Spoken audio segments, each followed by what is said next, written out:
तो फ्रेंड्स एक बार फिर से स्वागत है आपका एक और नए वीडियो में। ये वीडियो है इन्वायरमेंटल स्टडीज़ की, जो कि डिप्लोमा स्टूडेंट को पढ़ना है। और इसमें आज हम पढ़ेंगे difference between ecology and ecosystem, यानी पारिस्थितिकी एंड पारिस्थितिकी तंत्र में क्या अंतर होता है। आज हम इसके बारे में पढ़ने वाले हैं। तो वीडियो में आपको सब कुछ समझ में आएगा, बस आप लोग हमारे साथ बने रहिएगा लास्ट तक। वीडियो को ज़रूर देखिएगा, और हाँ, अगर समझ में आएगा तो लाइक कमेंट शेयर ज़रूर कर दीजिएगा। चलिए वीडियो को करते हैं स्टार्ट। इन्वायरमेंटल स्टडीज का चैप्टर फर्स्ट का यह पार्ट थर्ड यानी तीसरा वीडियो है। इसके पहले सिलेबस का और पार्ट टू तक के सभी वीडियो आपको प्लेलिस्ट में मिल जाएंगी, वहां से जाकर आप लोग सभी वीडियो ज़रूर देखिएगा। चलिए वीडियो को करते हैं स्टार्ट।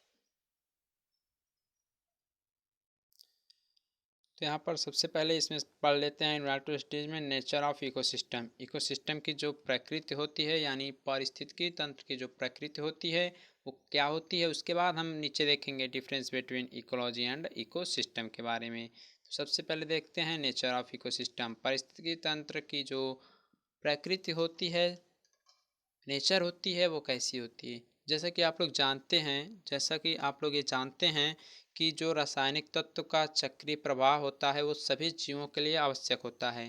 ठीक, जैसे कि कोई जीव जंतु या कोई भी प्राणी मर जाता है तो जो छोटे छोटे जीव रहते हैं उसको खाकर उसको सड़ाने का कार्य करते हैं। फिर उसका रासायनिक क्रिया द्वारा जो है उत्सर्जन हो जाता है, वाष्पोत्सर्जन हो जाता है। और धीरे धीरे इसी प्रकार से सब क्रियाएं जो होती हैं चलती रहती हैं। आप लोगों को ये सब पता होगा, हमने आपको अभी पीछे वीडियो में इस के बारे में बहुत लंबी चौड़ी बातें की थी। तो जिन लोगों ने वीडियो देखा होगा वो लोग समझ रहे होंगे कि ये सब रासायनिक प्रतिक्रियाएं होती कैसी हैं। जीव मर जाता है, वाष्पोत्सर्जन कैसे हो जाता है, उत्सर्जन कैसे हो जाता है, सड़ता कैसे, ये सब आपको बताया गया है। तो इसमें भी यही है पारिस्थितिकी तंत्र की प्रकृति में। इसमें ये होता है कि कोई जीव समूह जो होता है अपने निरंतर अस्तित्व में रहने के लिए ऊर्जा की जो है निरंतर पूर्ति और रासायनिक तत्वों का चक्रीय प्रवाह करता रहता है। जैसे कि हमने आपको इसमें ये भी बताया था, जो एनर्जी होती है उसका एक रूप से दूसरे रूप में स्थानांतरण होता रहता है। और वो स्थानांतरण आपके इसी इन्वायरमेंट में ही होता रहता है। मान लीजिए आप कोई कार्य कर रहे हैं तो आपकी एनर्जी लॉस हो रही है, तो इन्वायरमेंटल में फिर वो जो मतलब एनर्जी आपने लॉस किया उसका कहीं यूज तो हुआ होगा, कुछ तो ज़रूर किया होगा आपने। तो यही सब जो रहता है, यही सब इकोसिस्टम की जो है प्रकृति होती है। और इन सबको ही हम लोग पारिस्थितिकी तंत्र की प्रकृति कहते हैं। इसमें जो है जैविक एवं अजैविक वातावरण का आपस में प्रतिक्रिया होता रहता है। मतलब एबायोटिक एवं एबायोटिक होता था, एक एक क्या होता था आपका, एक एबायोटिक होता था और एक क्या होता था, एबायोटिक एंड एक बायोटिक होता था। एक अबायोटिक होता था, एक बायोटिक, यानी बायोटिक जैव घटक और एबायोटिक क्या होता था आपका, अपघट। एक तो जैव घटक होता था जिसे आप लोग बोलते थे बायोटिक, और दूसरा क्या होता था, अबायोटिक होता था जिसे आप लोग क्या बोलते थे, अजैव घटक बोलते थे। तो इन्हीं दोनों की आपस में जो है इन्वायरमेंटल में एक प्रतिक्रिया होती रहती है। इन्हीं सब का जो वर्णन किया जाता है वो सब पारिस्थितिकी तंत्र की प्रकृति के अंतर्गत आता है। तो इसके कुछ जैसे अभी आइए, इसमें कौन कौन से तत्व आपके शामिल होते हैं आपके स्क्रीन पर है, आप लोग देख लीजिए। और हाँ, इसे अच्छी प्रकार से अपने नोट्स में नोट डाउन भी कर लीजिएगा। तो इसमें देखिए सबसे पहला क्या कह रहा है, सबसे पहला आपका ये कह रहा है जैव समूह। मतलब इस प्रक्रिया में आपके जैव समूह जीव जंतु प्राणी आ सकते हैं। मतलब जैव समूह में ये सब आते हैं। सेकंड में है आपका जंतु। जंतु एवं वनस्पति का समुदाय है, मतलब जंतु और वनस्पति दोनों का समुदाय है। उसके बाद थर्ड आपका इसमें देखिए आ जा रहा है जैव समूह का समाप्त होना और नए जैव समूह द्वारा उसका स्थान ग्रहण करना। जैसे कि जैव समूह जो रहे, जो आपका वो बायोटिक कम्युनिटी रहे, समूह रहे, वो एक बार जब समाप्त हो जाए तो उसकी जगह कोई नया ग्रहण कर लेता है। फोर्थ है ऊर्जा का निरंतर प्रभाव होना। आप लोग जानते हैं एनर्जी हमेशा उत्पन्न होती है, लॉस्ट होती रहती है। और फिफ्थ इसमें आता है रासायनिक तत्वों का निरंतर चक्रीय प्रवाह। मतलब ये जो रासायनिक तत्व हैं पृथ्वी पर, आपके अर्थ पर, इसका हमेशा कुछ न कुछ एनवायरमेंटल में प्रवाह होता रहता है, उत्सर्जन होता रहता है मरे हुए जीव जंतुओं के द्वारा, वनस्पतियों के द्वारा। तो ये सब आप लोगों का हो गया किसके अंतर्गत, नेचर ऑफ इकोसिस्टम के अंतर्गत ये सब आपके आते हैं। तो आप लोग नोट्स बनाते रहिएगा, जो जो हमने बोला और जो आपकी स्क्रीन पर दिख रहा है उसे आप लोग नोट डाउन कर लीजिएगा। ये सब आएंगे नेचर ऑफ इकोसिस्टम के अंतर्गत। चलते हैं आगे, जो कि मोस्ट इम्पॉर्टेंट टॉपिक है आपका difference between ecology and ecosystem. Difference between ecology and ecosystem. तो यहाँ पर आपको क्या दिख रहा है? यहाँ पर आपको दिख रहा है एक तरफ लिखा गया है पारिस्थितिकी तंत्र और दूसरी तरफ क्या लिखा गया है?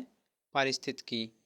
तो इन सब में जो डिफरेंस है आपके सामने सब आ चुका है, आप लोग इसे नोट डाउन कर लीजिए और अपने बुक में नोट कर लीजिएगा। ठीक, नोट डाउन जब कर लेंगे तो इसका जो फर्स्ट आपको दिख रहा है, फर्स्ट इसमें क्या दिख रहा है? फर्स्ट आपका इसमें दिख रहा है ये कि किसी समुदाय और उसके वातावरण के अध्ययन को इकोसिस्टम कहते हैं। तो क्या कह रहा है फर्स्ट आपका? इको सिस्टम में देखिए, किसी समुदाय और उसके वातावरण के अध्ययन को इकोसिस्टम कहते हैं। कोई भी समुदाय रहे, कम्युनिटी रहे, चाहे वो मानव जात की हो, वनस्पति की हो, जीव की हो, या अन्य किसी भी जात की हो, और उसके वातावरण का भी इसमें अगर हम अध्ययन करें, मतलब किस इन्वायरमेंटल का है, किस उसका पर्यावरण कैसा है, कैसी उसको रासायनिक प्रकृति कैसी हो रही है, कैसी प्रतिक्रिया हो रही है, मतलब ऐसा कि समुदाय और उसके वातावरण का अध्ययन किस में होता है? इकोसिस्टम में। ठीक, और इकोलॉजी में क्या कहता है?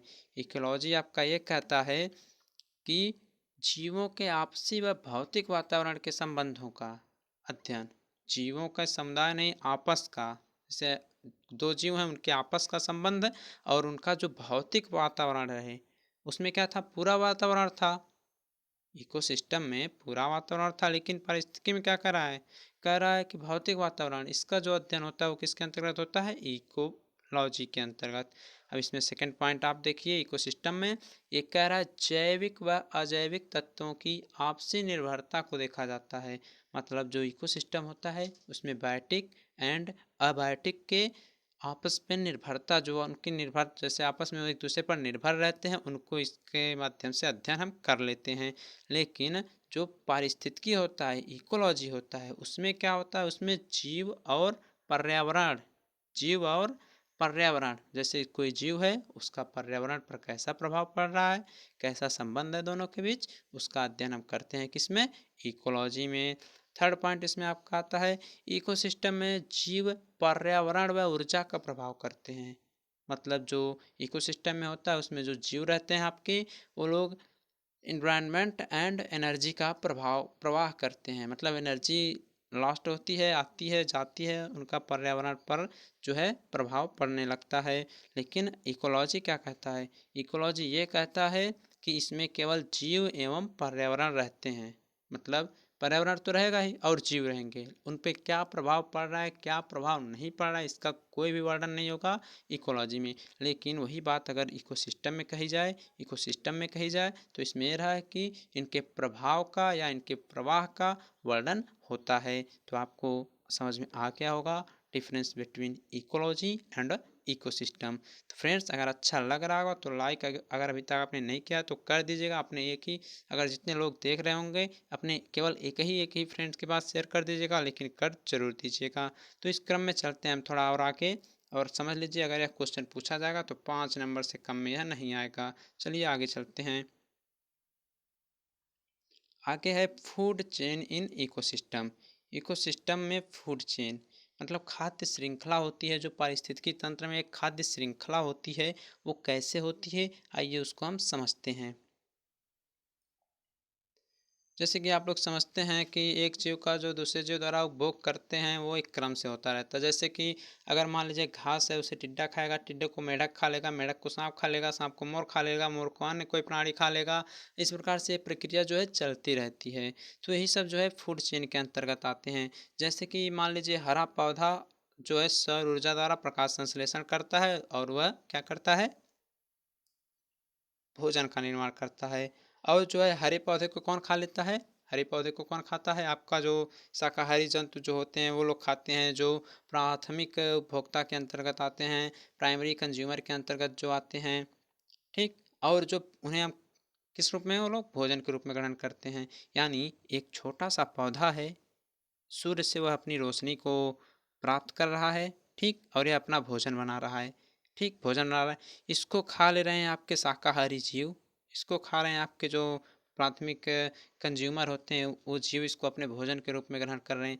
अब ये जो शाकाहारी जीव है इसे भी तो कोई खाएगा, तो इसे खा रहा आपका मांसाहारी जीव, मांसाहारी जंतु जो हैं इसको खा ले रहे हैं। तो इस प्रकार से कुछ होता रहता है। और कुछ ऐसे होते हैं जो शाकाहारी को भी खाते हैं और इस पौधे को भी खा लेते हैं।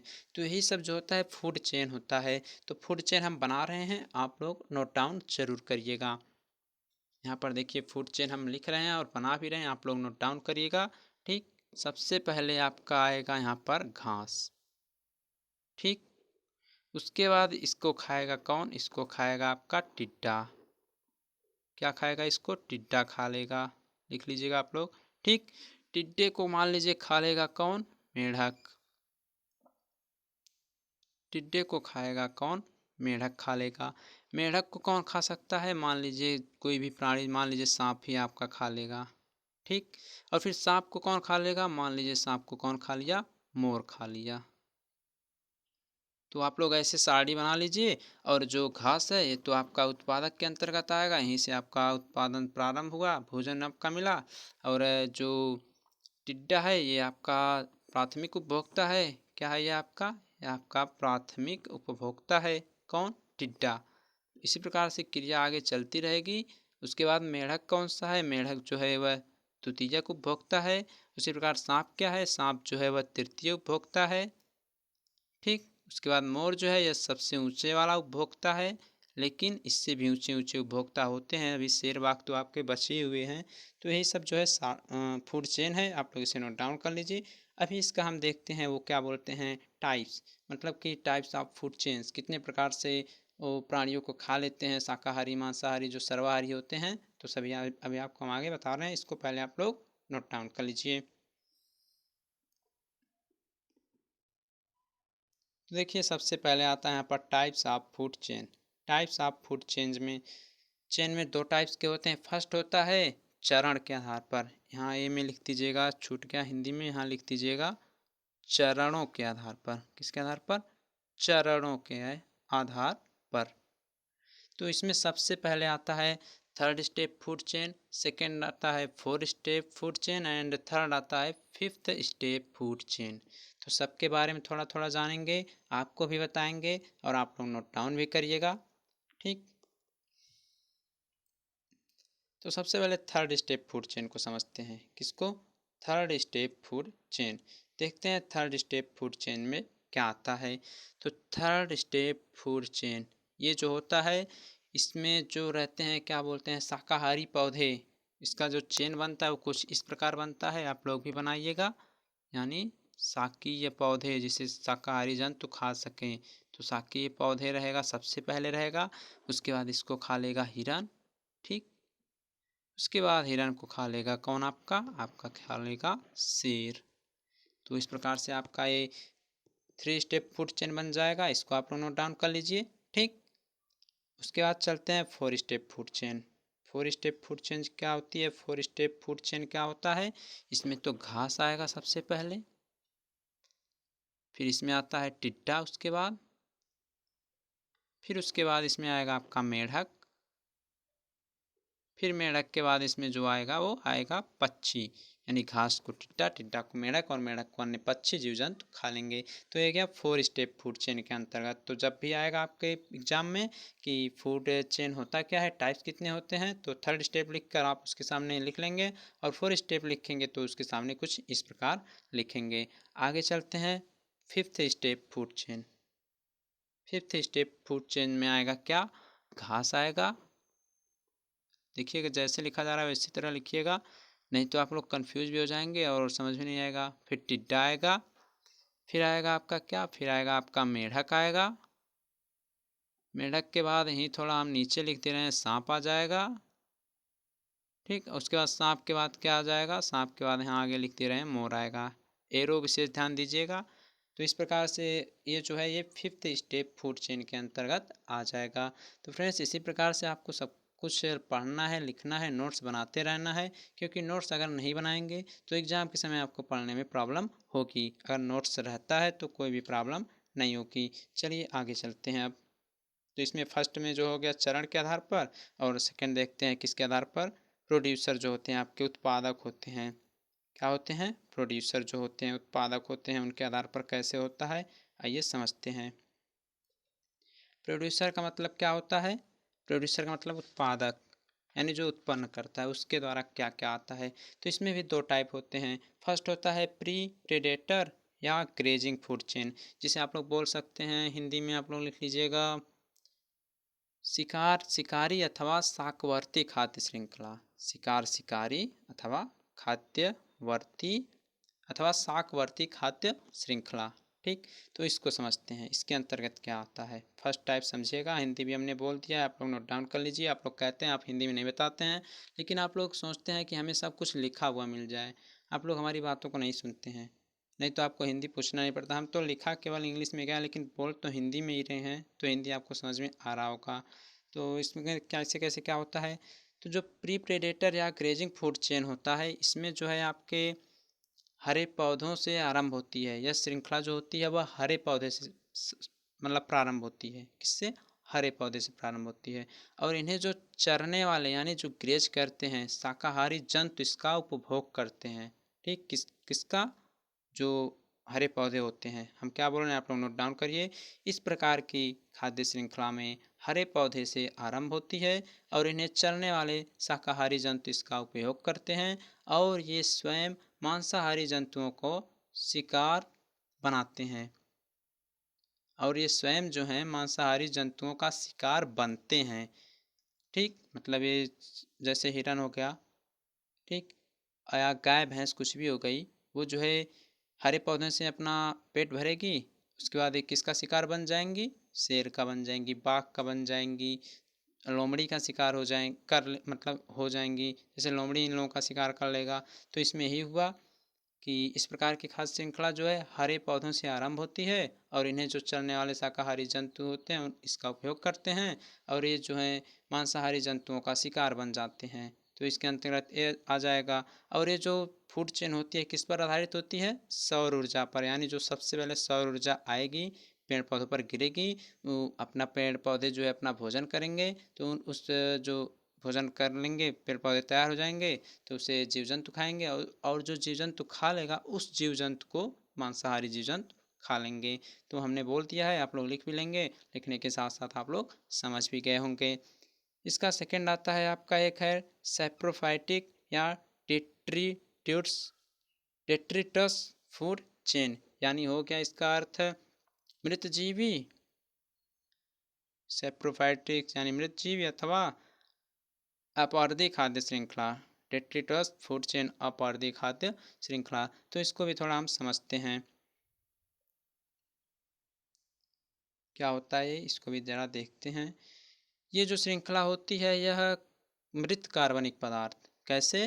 मृत कार्बनिक पदार्थ, जैसे कि हम बार बार आपको कहते हैं कार्बनिक पदार्थ, मृत कार्बनिक पदार्थ, रासायनिक प्रतिक्रिया। तो इनमें जो है इसकी जो क्रिया शुरू होती है वह मृत जीव के प्रारंभ होती है। ठीक, तो आप लोग लिखिए, हम बोलते हैं इस प्रकार की फूड चेन मृत कार्बनिक पदार्थ कोष्ठक में लिख दीजिएगा मृत जीव से आरंभ होती है और सूक्ष्म जीव द्वारा पूर्ण की जाती है। इस प्रकार की फूड चेन सौर ऊर्जा पर निर्भर नहीं होती। जैसे कि जो आपका प्री प्रेडेटर था वह सूर्य ऊर्जा पर निर्भर था, लेकिन ये जो है फूड चेन डेट्रिटस जो है यह सौर ऊर्जा पर निर्भर नहीं रहती। इसका रासायनिक क्रिया जो करते हैं वो छोटे छोटे जीव करते हैं। हमने यहाँ पर बताया डिफिनीशन में क्या लिखा गया है कि मृत कार्बनिक पदार्थ यानी कोई जीव मर चुका है। कैसे वो सड़ जाता है? क्या वो सूर्य की रोशनी से सड़ता है? नहीं, छोटे छोटे जीव रहते हैं, उसका भी रोशनी का कुछ प्रभाव होता है लेकिन पूर्ण रूप से उस पर निर्भर नहीं होता है। छोटे छोटे जीव रहते हैं, उसका क्षरण कर देते हैं, उत्सर्जन हो जाते हैं, मतलब यही सब इसमें आता है। उसके बाद धीरे धीरे वह जो है मांस जो है एकदम समाप्त हो जाता है, वहाँ एक भी टुकड़ा नहीं बचता। उसका धीरे धीरे क्षरण कर लेते हैं, उसका जो छोटे छोटे जीव होते हैं भक्षण कर लेते हैं, उसको खा लेते हैं। तो ये सब आ गया आपका डेट्रिटस फूड चेन के अंतर्गत। डिफिनेशन पहले हमने बोल दिया है, आप लोग नोट डाउन भी कर चुके होंगे। और आगे इसमें एक बहुत ही इम्पोर्टेंट है जो फूड वेब आता है, यानी जो खाद्य जाल होता है वो कैसे होता है, ये इसको हम समझते हैं। सब कुछ वही है, सबसे पहले फूड वेब आपको बनाना पड़ेगा। इसमें क्या होता है, इसमें जो है प्राथमिक द्वितीयक उपभोक्ता जो है एक से अधिक के लिए खाद्य बन सकता है। मतलब ये जो प्राथमिक द्वितीयक यानी प्राइमरी एंड सेकेंडरी जो कंज्यूमर्स होते हैं, उपभोग जो करते हैं, वो जो अन्य होते हैं ट्राइटरी जो होता है कंज्यूमर्स, उसके सब वो क्या बोलते हैं शिकार हो जाते हैं। अब ये सब क्या होता है, प्राइमरी सेकेंडरी टर्टियरी क्या होता है, ये सब अगर देखना है तो आप लोग प्लेलिस्ट चेक कीजिएगा। वो एनवायरमेंटल स्टडीज नाम से प्लेलिस्ट बनी हुई है, वहाँ पर सब मिल जाएगा। इसके जस्ट पिछले वीडियो में हमने सब पढ़ाया है। तो देखिए, घास रहेगा, इसको गिलहरी भी खाएगी और टिड्डा भी खाएगा, ठीक। और इस टिड्डे को कौन खा लेगा, मेंढक खा लेगा, और इस मेंढक को लोमड़ी भी खा सकती है। और जो गिलहरी है इसे बाज भी खा सकता है और लोमड़ी भी खा सकती है, यानी बाज भी और लोमड़ी भी खा सकती है। तो जब फिगर आएगा, मतलब फूड वेब आएगा, तो आप लोग इस प्रकार से अगर फिगर बना देते हैं तो एग्जामिनर भी समझ जाएगा कि जो बच्चा है कुछ पढ़ा लिखा है, और आपको नंबर भी दे देगा। तो जैसे फिगर बहुत ज़्यादा मायने रखता है, अगर आप लोग नहीं बनाते हैं तो समझ लीजिए आपके नंबर पर प्रभाव जरूर पड़ेगा। तो इस क्रम में इसको यहीं पर समाप्त करते हैं। अब थोड़ा जो आगे टॉपिक है, न्यू टॉपिक स्टार्ट होगा इस चैप्टर में, उसको देखते हैं, जिसके बारे में आप लोग पढ़ रहे हैं अभी। आप लोग वही नहीं पढ़े इस चैप्टर में, यानी क्या, इन्वायरमेंट यानी पर्यावरण के बारे में। तो चलिए उसको हम आगे देखते हैं। लिखा गया है आपका नेक्स्ट टॉपिक या नेक्स्ट हेडिंग जो है वो है इन्वायरमेंट। इन्वायरमेंट एक क्या होता है, आइए इसको समझते हैं। इसका मतलब आप लोग जानते हैं क्या होता है, पर्यावरण। क्या होता है, पर्यावरण। तो पर्यावरण यानी परि प्लस आवरण, समझने के लिए परि प्लस आवरण, ठीक। अर्थात जो है दूसरी वस्तु जो हमें प्रभावित करता है, जो चारों ओर फैला हुआ है, वही पर्यावरण है। मतलब इसका अर्थ पर्यावरण यानी दूसरी तरफ, आवरण जो है यानी फैला हुआ है, कोई विस्तार हुआ है, या जो हमारे शरीर पर इफेक्ट करता है, प्रभाव डालता है, हमें प्रभावित करता है, और जो हमारे चारों तरफ फैला हुआ है, ये सब क्या होता है, पर्यावरण के अंतर्गत आता है। तो एक डिफिनीशन आपके सामने आई हुई है, इसको आप लोग नोट डाउन कीजिए। हम ऊपर लिख दिए हैं, आप लोग इसे नोट डाउन कर लीजिए। लिखा ये क्या है इसमें, पर्यावरण शब्द दो शब्दों परि प्लस आवरण से बना है। परि का अर्थ है दूसरा, मतलब दूसरे पर, और आवरण का अर्थ होता है फैला हुआ है, विस्तार किया हुआ, ठीक। या आप लोग एक और डिफिनीशन यहाँ पर जो नीचे लिखा गया उसको भी देख लीजिए। या जीवों को सामूहिक रूप से प्रभावित करने वाले सभी कारक पर्यावरण कहलाते हैं। या कारक वह बल है, जो पदार्थ या दशा है जिसमें किसी आवास में रहने वाले सभी जीव प्रभावित हो जाते हैं। मतलब ये हुआ, मान लीजिए आप ही पर्यावरण में हैं, तो अगर एनवायरनमेंट जो है आपका गर्म है, तो आपका जो शरीर है वह गर्मी महसूस करेगा। मतलब यही सब हुआ, ठंडा है तो ठंडा महसूस पड़ेगा। तो यही सब है जो इन्वायरमेंट है, चारों तरफ फैला हुआ है, और ये हमारी बॉडी पर कैसा इफेक्ट कर रहा है, इन सब का जो अध्ययन होता है पर्यावरण में होता है। तो आप लोग डेफिनेशन लिख चुके होंगे। इसको भी हम दो टाइप्स में बांटते हैं, दो भागों में इसे बांटते हैं। एक होता है फिजिकल इन्वायरमेंट और दूसरा होता है बायोटिक इन्वायरमेंट। तो आइए देखते हैं फिजिकल इन्वायरमेंट क्या होता है। तो देखिए, फिजिकल इन्वायरमेंट यानी भौतिक पर्यावरण, क्या हो गया, भौतिक पर्यावरण। ये क्या होता है, इसके अंतर भौतिक यानी भौतिकी के अंतर्गत क्या आता है, इसमें पर्यावरण से अगर बात करें तो इसमें क्या क्या आ सकते हैं, देख लीजिए। जल आ गया, जो हम बोल रहे हैं आप लोग डेफिनेशन नोट कीजिए। सबसे पहले डेफिनेशन नोट कीजिए, लिखिए। इसके अंतर्गत जल, सूर्य, ऊर्जा, प्रकाश, खनिज, लवण, आर्द्रता, पृथ्वी और वायु आदि भी शामिल हैं। किसके अंतर्गत, फिजिकल एनवायरनमेंट यानी भौतिक पर्यावरण के अंतर्गत। और इसकी अनिरंतरता से ही मृदा कटाव, अपघटन, अवसादीकरण, भूकंप और अन्य आपदाएं जन्म लेती हैं।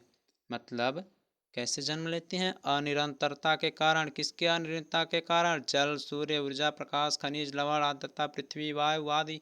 अगर ये अधिक मात्रा में होने लगे, जल अगर अधिक मात्रा में हो गया तो मृदा कटाव होना तय है। प्रकाश अगर आपको अधिक मात्रा में मिलने लगी तो आपकी बॉडी जल जाएगी, ठीक। अगर इस प्रकार से आर्द्रता या पृथ्वी वायु अधिक तेज से बहने लगे तो कुछ न कुछ आपका नुकसान जरूर होने लगेगा, और इन्हीं से जो है भूकंप पैदा हो जाता है, बाढ़ आ जाती है। तो यही सब आपके भौतिक पर्यावरण के अंतर्गत होते हैं। हमने डेफिनेशन बोला है, आप लोग लिख भी चुके होंगे। सेकेंड आता है बायोटिक इन्वायरमेंट यानी जैव पर्यावरण। देखते हैं इसके अंतर्गत क्या आता है, लिखिए। इस वातावरण का संबंध जीवों के आपसी संबंध से है। क्या कह रहा है, इस वातावरण का संबंध जीवों के आपसी संबंध से है। जीवों का आपसी संबंध उनकी संस्कृति, व्यवहार, आचार, विचार, प्रतिस्पर्धा, दृष्टिकोण, धर्म, जाति और व्यक्तिगत आवश्यकता आदि के आधार पर संभव होता है। तो देखिए, एक पर्यावरण होता है जो आपके बॉडी को प्रभावित करता है, जो भूकंप ला देता है, बाढ़ आ जाती है, धरती धंस जाती है। और दूसरा जो होता है जैव पर्यावरण, मतलब एक ऐसा माहौल रहे जिसमें दो चार व्यक्ति रहें, कैसी उनकी बोलचाल है, कैसी उनकी दूसरे व्यक्ति के प्रति भावना है, और कैसा उनका आचार विचार है दूसरे के प्रति, कैसी उनकी संस्कृति है, कैसी उनके व्यवहार है, कैसा उनका धर्म है। इन सब का जो वर्णन होता है वो होता है किसके अंतर्गत? बायोटिक इन्वायरमेंट के अंतर्गत होता है। तो डिफिनेशन आपने लिख लिया होगा, एक दो बार समझेंगे तो आपको ज़रूर समझ में आ जाएगा। पढ़िएगा ज़रूर दो तीन बार, समझ में आपको ज़रूर आएगा, हम तो समझा दे रहे हैं। अब देखते हैं हमें नेसेसिटी ऑफ इन्वायरमेंट यानी पर्यावरण की आवश्यकता पड़ती क्यों है, क्यों हमें पर्यावरण की आवश्यकता पड़ती है। अगर पर्यावरण न रहे तो क्या हम जीवित रह पाएंगे या नहीं रह पाएंगे? अगर पर्यावरण है तो उसके लाभ क्या हैं, उसकी हानि क्या है? अगर नहीं है तो उसकी लाभ क्या है, उसकी क्या हानि है? तो सब देखेंगे आगे। लेकिन आप लोग वीडियो को लाइक कर दीजिएगा, अपने एक फ्रेंड्स के पास शेयर जरूर कीजिएगा। तो देखते हैं नेसेसिटी ऑफ इन्वायरमेंट। तो देखिए, पर्यावरण यानी आप रहते हैं, खाते हैं, पीते हैं, धरती पर तो आप हैं ही, रहते हैं, खाते हैं, पीते हैं, सब कुछ करते हैं। ठीक करते हैं ना? आप लोग केवल सुन लीजिए बातों को, कुछ नहीं लिखाएंगे इसमें आपको, हम कुछ भी नहीं लिखाएंगे, आप हमारी बातों को सुनिए। और कुछ सुनने वाला ही ये सब है, घरेलू है, आप लोग सब समझ जाएंगे। मतलब आप गांव में रहते हैं, शहर में कहीं भी रहते हैं, पर्यावरण का तो कुछ ना कुछ प्रभाव पड़ता ज़रूर है। गांव में रहेंगे तो स्वच्छ रहेंगे, सुरक्षित रहेंगे, हेल्थ रहेंगे, हष्ट पुष्ट जरूर रहेंगे। लेकिन अगर शहर की बात करें, जैसे आपके शहर में मुंबई हो गया, दिल्ली हो गया, आप लोग देखते हैं दिवाली आती है तो कितना ज़्यादा प्रदूषण हो जाता है, लोग घर से बाहर निकलना बंद कर देते हैं। लेकिन इस समय एक ऐसा प्रदूषण आया जिसे आप लोग बोल सकते हैं कोरोना, यानी साइरस कार्क साइरस 19 जो आ चुका है, पूरे देश में फैल चुका है। सब लोग घर के अंदर हैं, सब लोग छिप गए हैं, कोई नहीं जा रहा है। तो इसी प्रकार से इन्वायरमेंटल पर भी कुछ प्रभाव पड़ रहा है। इस समय अगर देखा जाए तो इन्वायरमेंट जो है, जब लॉकडाउन था तो बहुत ही अधिक स्वच्छ हो चुका था, साफ हो चुका था। लेकिन जैसे लॉकडाउन धीरे धीरे समाप्त हुआ, अनलॉक 1 2 3 लगा, धीरे धीरे पर्यावरण जो है आपका फिर से प्रदूषित होने लगा। ठीक, तो यही बात अगर हम बहुत पहले की करें तो जैसे स्वच्छ एवं शुद्ध वातावरण जो है संपूर्ण मानव एवं जीव जंतु के लिए बहुत ही आवश्यक है। जो पर्यावरण है इसकी आवश्यकता क्यों पड़ी? इसलिए आवश्यकता पड़ी, इनकी बहुत आवश्यकता है हमारे जीवन में। क्योंकि जब बहुत दशक पूर्व, जब भारतीय संस्कृति पूरी तरह से विकसित नहीं थी, मतलब हम लोग इतने इंटेलिजेंट नहीं थे, मोबाइल नहीं थी, मोटरसाइकिल नहीं थी, कार नहीं थे, बस केवल आदमी पैदल जाता था और जैसे बैल के सहारे सब लोग चलते थे। तो उस समय जो था पर्यावरण बहुत ही अच्छा था।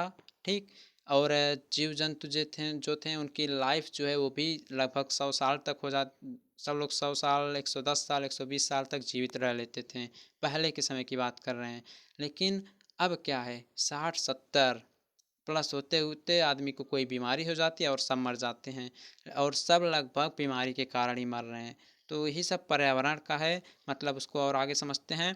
कई दशकों पूर्व जब भारतीय संस्कृति पूर्ण विकसित नहीं थी तो जो है हमारा पर्यावरण बहुत अच्छा था। लेकिन जैसे ही ये जनसंख्या विस्फोट हुआ है, पर्यावरण में भी उतनी ही अधिक से जो है प्रदूषण जो है फैला है।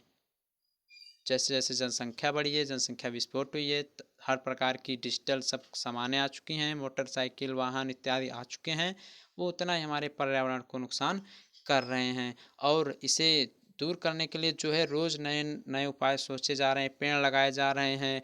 गाड़ी जो है अब नई स्टेज पर, यानी भारतीय स्टेज 6 जिसे बोल सकते हैं आप लोग, भारतीय स्टेज BS6 पर पहुंच चुकी है। और इसके बाद जो है गाड़ी बनाना संभव नहीं है, उसके बाद केवल इलेक्ट्रिक ही एक सहारा रह जाएगी। ठीक, तो इन सब पे जो है अनेक उपाय सोचे जा रहे हैं। इसको शुद्ध बनाने के लिए पूरे विश्व के नए वैज्ञानिक जो हैं नए नए शोध कर रहे हैं और हमारे वातावरण को स्वच्छ करने का प्रयास कर रहे हैं। लेकिन देखिए अभी तब भी कुछ नहीं हो पा रहा है। बस आप लोग अपना ध्यान दीजिए, आपको कैसे रहना है, वातावरण को शुद्ध करके रखना है या उसको प्रदूषण करना है।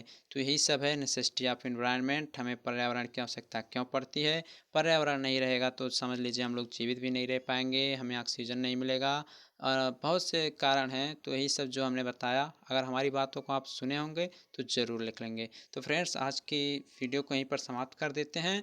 आगे हम टाइप्स ऑफ इकोसिस्टम के बारे में बताएंगे कि इकोसिस्टम कितने प्रकार के होते हैं। उसके बाद आपका इसमें दो टॉपिक बच जाएगा, एक सस्टेनेबल है और एक है आपका सोर्स है। दो टॉपिक बचेगा, उसको भी हम आने वाली सभी वीडियो में कंप्लीट करा देंगे। तो फ्रेंड्स आज के लिए बस इतना ही। धन्यवाद।